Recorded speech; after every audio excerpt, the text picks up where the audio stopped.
Hello everyone, I'm Nebyat Assefa, CIO of Hibret Bank in Ethiopia. Today I will be taking you through how our bank responded to the rapidly evolving financial landscape in Ethiopia. I will be discussing the challenges of legacy integrations, why we selected WSO2 as our modern integration platform solution provider, and of course I will also be discussing how modern integration platforms like WSO2 can create an impact in an emerging economy like ours, which is Ethiopia. So the title of my presentation is Modernizing Integration in a Rapidly Evolving Financial Landscape. So before starting the presentation, I would like to say a few things about my country, which is Ethiopia, where our bank is headquartered. Ethiopia is actually one of the world's ancient civilizations. One thing that we are very proud of is one of the only two African countries that have never been colonized during the scramble for Africa. And it's the birthplace of coffee. Actually, the word coffee itself comes from the word kafa, which is origin in Ethiopia. We do have our own unique alphabet. We're probably the only African country with its own alphabet. And of course, calendars. I mean, in Ethiopia today, we are in the year 2017. We are like 7 years behind the rest of the world. That is also one of the things that makes us unique. We are 120 million, we do have 120 million population, more than 120 million, the second populous country in Africa, more than 80 ethnic groups with rich history, culture, and language. And also, we are building the largest hydroelectric dam in Africa. It's called GERD. And once it is completed, it will be like the 10th largest hydroelectric dam in Africa. So these are like some of the few things about where I come from, Ethiopia. Now let's say something about my bank, Hibret Bank. Hibret means united in English. It's established in 1998, so more than 25 years in the business. It's one of the top 5 private commercial banks in Ethiopia.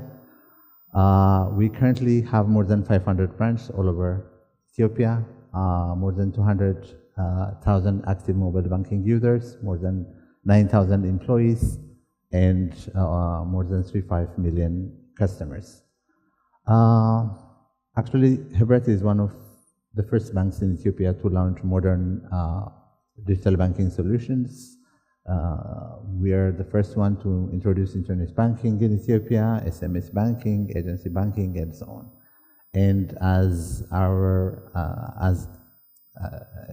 stated in the introduction, we are actually the only bank in Ethiopia that have fully implemented its core banking solution, which is Oracle FLEXCUBE, with its own internal IT team. And we have recently developed a mobile banking platform called Hibret Mobile Banking, again with our own internal team.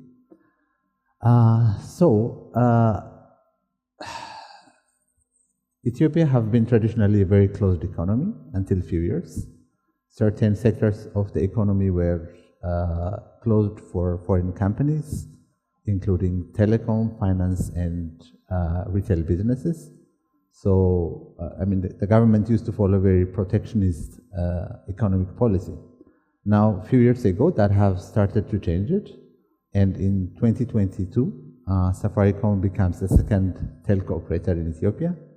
We used to have only one telco operator, which is government-owned, named Ethio Telecom.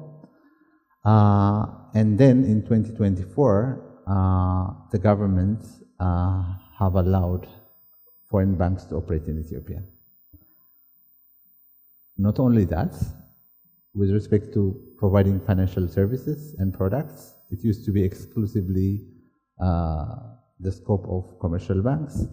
But again, that is changed as part of the liberalization efforts by the government. Now, fintech companies can provide financial services to their customers. So, of course, that is, those initiatives are actually part of the grand initiatives by the government of Ethiopia to basically transform the country into the digital aspect. So, I mean, because now private companies are now also basically competing with us, with commercial banks, in providing financial services, it brings its own set of challenges and opportunities as well for a bank like ours, Hibret Bank. So one thing that we've noticed is all of a sudden there is like an increased demand for integration, data integration, and exposing services to our strategic partners, and so on. So the way we responded to this increasing challenge for data integration due to this liberalization and rising competition was first by implementing a point-to-point integration. Of course, that's the most obvious thing that you do initially. But what we soon found out is it's becoming more and more complex to continue with point-to-point integrations because the demand is increasing rapidly, and we are not able to deliver those integration projects as quickly as we would like to. And there was quite a lot of pressure by the management to complete this integration project so that we can add value to our customers. Initially, as I've stated, we've started doing integrations with mobile money operators like Telebur and M-Pesa, or as well as fintech operators that are providing payment gateway solutions with point-to-point integration. But I mean, we faced a lot of challenges. One is multiple tech stacks. The integration project that we carried out by our own internal team was done using different technologies and using different standards. So that have obviously created a lot of issues. One is time to market. That's, of course, the most obvious issue, that we are not able to deliver this integration project as quickly as our partners wanted. And the second one is because of these different technology stacks, we end up with an integration landscape that is very hard to maintain. So no standardization, governance, or reuse. So these are the challenges. And we become highly dependent on individual developers and programmers that are doing those integrations using different tech stacks. So, of course, time-consuming onboarding and maintenance is another issue, and limited visibility because there are literally no standardized monitoring with these point-to-point integrations. So these are all the operational challenges that start to surface once we roll out these integrations with our partners. So we've started exploring modern integration platforms, obviously, and we've come across with WSO2. I mean, the first thing that would actually interested us was the fact that it's open source. That means that we can simply download the solution, we can experiment with it, we can do our own, testings, and I mean, if we chose to, we can even continue with the open source version of the platform and migrate the existing legacy integration into this platform. So the fact that it's open source, modular, and secure is one of the reasons that we chose WSO2. And of course, the extensive support that it has for different protocols and standards like SOAP, REST, message formats like XML and JSON, and on-prem deployment support. Actually, in Ethiopian context, we are not allowed to deploy solutions that deals with customer data and financial transactions on cloud. So we needed a solution that can support both on-prem and cloud. So that is also another reason. And of course, built-in support for CI/CD pipelines, strong governance and monitoring features, and of course, enterprise-ready with flexible architecture. So these are, all the factors that we've considered when we chose WSO2. So after choosing the integration platform, by the time we chose the integration platform, actually we had a lot of integrations that are very actually sensitive integrations on place using point-to-point integrations. We have integrated with both mobile money operators, M-Pesa and Safaricom's M-Pesa, and Ethio Telecom's Telebr. We have integrated with a number of fintech operators. We have integrated with the P2P service provider, which is the National Switch Consortium in Ethiopia called eSwitch. And we have also integrated with a number of corporate customers, like Ethiopian Airlines, for instance, to process their ticket payments. So when we decided to implement WSO2, more specifically WSO2 microintegrator, the first thing that we actually did was to select certain integration use cases, because if we decide to move the entire legacy integration to WSO2, then that would actually take a lot of time to implement. And as I have stated initially, some of the challenges that we are facing with point-to-point integration was time to market, and there were a lot of innovative fintech companies that wanted those integrations to be done quickly, and we're not able to deliver it. So there were a lot of integration projects on the pipeline that need to be implemented. Now we want to move to WSO2 platform, and there are legacy integrations that are already implemented using the traditional P2P point-to-point integration. So instead of like implementing everything at once, what we've decided to do is we've basically categorized each integration based on its use case, and then selected few integration projects, few legacy integrations. And we've worked on that. We have implemented it and moved it to WSO2 platform. And we have decided from that point onwards, any new integration projects will be done on the WSO2 platform. So we've followed like a phased approach for implementation instead of like a big bang approach of moving each and every legacy integration into the WSO2 platform. So as part of the integration, this is like the architecture that we have implemented. As you can see that we've used Nginx load balancer for the clustered micro integrators and APIM, as well as for the control planes. So basically every traffic comes through the load balancer, and we have like 2 nodes for the micro integrator, 2 nodes for the APIM, as well as for the control plane. So that is, of course, to support scalability and availability as well, because currently we have put only some of the integrations into the system. This architecture should work well, but as more and more traffic comes into the integration platform, and as we've put in more and more channels into the system, we will revise this architecture so that it would actually scale horizontally as needed.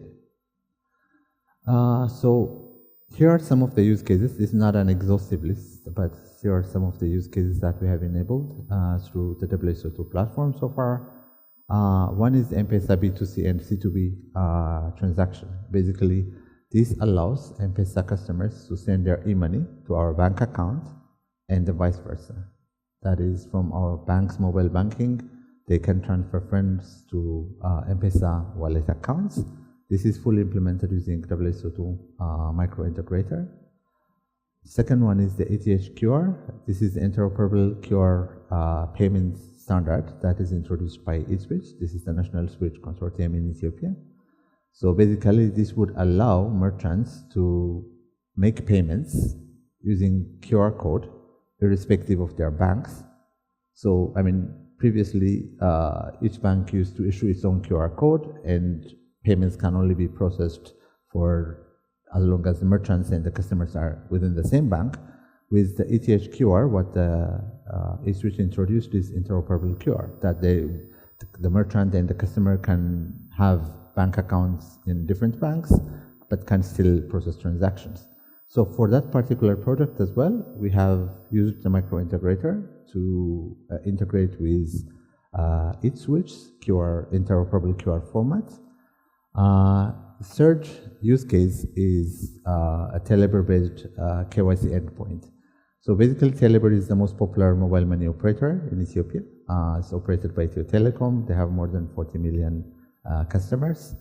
and they have provided all sorts of use cases when it comes to payments, micro-lending, and so on. So again, for Telebr customers, the integration that we've carried out is their ability to transfer funds between their Telebr e-money account and the bank account. So for this as well, we have implemented this using the micro integrator. The fourth one is IPS, called Instant Payment System Integration. This is like a fast payments platform that again initiated by the National Switch. So this would use the ISO 20022 standards to instantly transfer funds from one bank account to another bank account. So it's a quite complex integration project that involves a lot of message formats, a lot of back and forth in terms of moving funds from point A to point B. But again, even though it is quite complex, it involves a number of standards and protocols. We are able to successfully implement it using the WSO2 micro integrator. And currently we are like doing two products. These are like pending ones. One is airtime top-up. We used to have airtime top-up services provided using our mobile banking with Ethio Telecom. We've implemented it initially with a legacy XML over HTTP protocol. Now they have changed that to a new standard and a new platform, and we are currently implementing that as well, so that our customers will be able to top up their mobiles using our mobile banking. And the last one is the FIDA. It's the National ID Integration. As part of the digital transformation strategy, which is currently carried out by Ethiopian government, one of the initiatives that they are currently implementing is the National ID program. Basically, they were trying to register each and every Ethiopian citizen using this FIDA program. They collect biometrics and they give it a unique digital ID. And they are integrating this national ID with each and every government services, with a part of us, KYC while opening an account, and so on and so on. So there's a huge drive. Actually, the commercial banks are part of that drive as well. The commercial banks also onboard customers, and they do this FIDA registration in their own branches as part of the initiative. So what currently the FIDA is allowing commercial banks to integrate with their systems, which means now it is mandatory for someone to have a national ID, a national digital ID, in order to open an account. So as part of that drive, we are currently using the portal provided by the FIDA while opening an account. But when this particular integration project is completed, we would be able to do that verification from our core banking system or from our digital banking channels as well, which means that our customers can simply provide their digital ID number, and they can actually be authenticated, and that would actually create a bunch of opportunities to us, like onboarding customers to open an account using digital banking platforms only. Or even when customers go to the branch to open an account, they can, the tellers can simply use the core banking system to do this verification through FIDA. So again, these two products are as well currently being done using WSO2 micro integrator. Now, these are not like an exhaustive list, as I have mentioned. There are other pending projects that we are currently doing using MI, but here are some of the use cases that the WSO2 allowed us to implement. So when it comes to benefits that we have realized so far, of course, one is faster onboarding of fintechs and partners. That is actually one of the driving factors initially for moving from point-to-point integration to a modern integration platform like WSO2.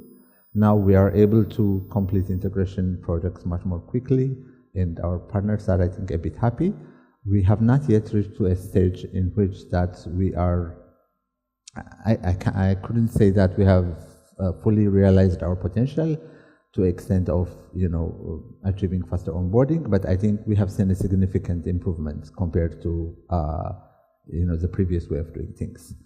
And the second and the most important thing is standardized and reusable flows, because initially, as I mentioned, on the operational challenges aspect, one of the challenges was that we were not following standardized approach for integration. We are not following industry-based practices in terms of enterprise integration patterns and so on. So what the WSO2 gave us is that ability that we, implementing integration projects as per the industry-based practices, because that is provided out of the box as part of the solution.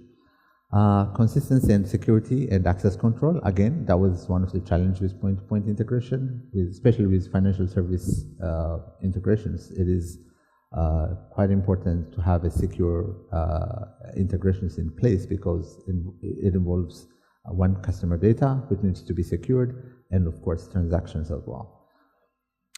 Centralized monitoring, logging, and auditing. Again, that was one of the operational challenges. We didn't have like a centralized visibility of our integrations initially, but as part of moving to WSO2, that is one of the things that we have gained, and of course improved scalability, as I've mentioned on the system architecture, that now we do have load balancers, we have high availability and scalability, and then we can easily horizontally scale when needed. So what are our future plans? Now we are on WSO2 microintegrator. We plan also to fully leverage the APIM, the WSO2 APIM solution. One area in which that we can utilize the APIM is with open banking. One thing that we've come to realize is a lot of fintech companies, what they require is pretty much the same. So if you are able to implement open banking API using WSO2, and then we don't really have to recreate each integration whenever a new requirement comes. So what we're planning to do is we can, provide a bunch of APIs that can easily be used or experimented with innovative fintech companies. And that in the future might even lead to API monetization.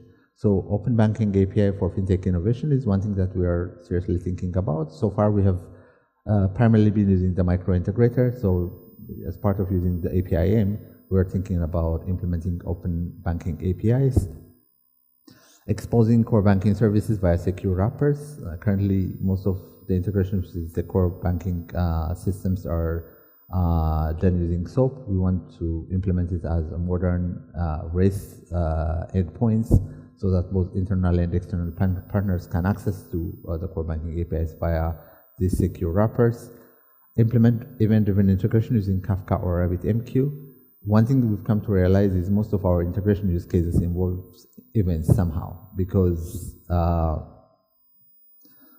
whether we integrate with mobile money operator, with corporate customers, or with fintechs, what they require is some sort of notifications. Notifications when payments are processed, when bills are settled, and so on. So, the way that we are currently implementing this approach is not modern, and it's not, in terms of performance, I can say it's not good. So, we're planning to explore event-driven architecture to improve that area. And of course, integrate machine learning for fraud and anomaly detection. That is one area that we are seriously looking.